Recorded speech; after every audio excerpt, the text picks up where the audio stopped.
ಮೊನ್ನೆ ಬೆಳಗಾವಿಯಲ್ಲಿ ನಡೆದಂಥ ಅಧಿವೇಶನದಲ್ಲಿ 5,700 ಕೋಟಿ ರೂಪಾಯಿಯಷ್ಟು ಮಂಜೂರಾತಿಯನ್ನು ನೀಡಿ ಇವತ್ತು ಕಾಮಗಾರಿಗಳಿಗೆ ಚಾಲನೆ ಕೊಡ್ತಕ್ಕಂಥ ಕೆಲಸವನ್ನು ಮಾಡ್ತಾ ಇದ್ದಾರೆ.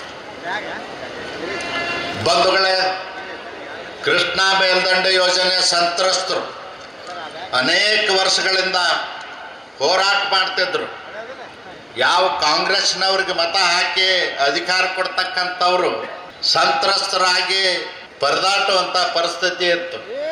ಸನ್ಮಾನ್ಯ ಮುಖ್ಯಮಂತ್ರಿಗಳ ಗಮನಕ್ಕೆ ತಂದಾಗ ಮುಳುಗಡೆ ಆಗ್ತಕ್ಕಂಥ ಭೂಮಿಗೆ ಕಾಂಗ್ರೆಸ್ ಸರ್ಕಾರದ ಅವಧಿಯಲ್ಲಿ 8 ಲಕ್ಷ ರೂಪಾಯಿ ಸಿಕ್ತಿತ್ತು ಅವ್ರಿಗೆ.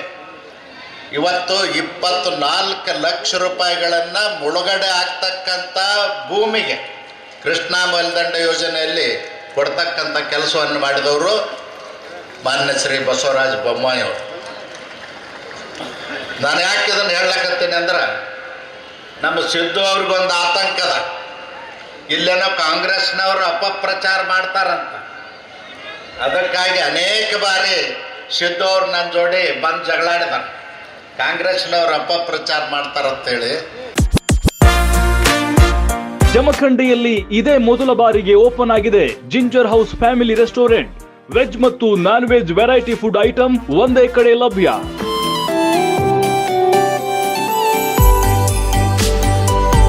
ಅರೇಬಿಕ್ ಫುಡ್, ಶುರ್ಮಾ ಆಲ್ಭಾಗ್, Maharashtra biryani, tandoori chicken, ginger special, ಶುರ್ಕುರ್ಮಾ, Chinese food, north Indian food ಜೊತೆ ginger speciality ಸವಿಲೇಬೇಕು.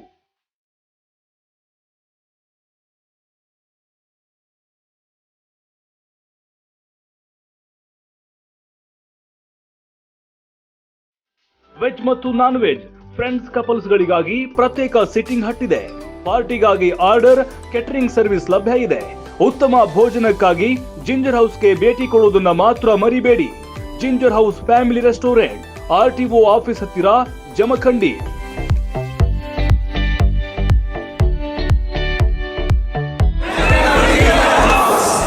Run TV news videos ನೋಡಲು ಸಬ್ಸ್ಕ್ರೈಬ್ ಮಾಡಿ, ಬೆಲ್ ಐಕಾನ್ ಪ್ರೆಸ್ ಮಾಡಿ.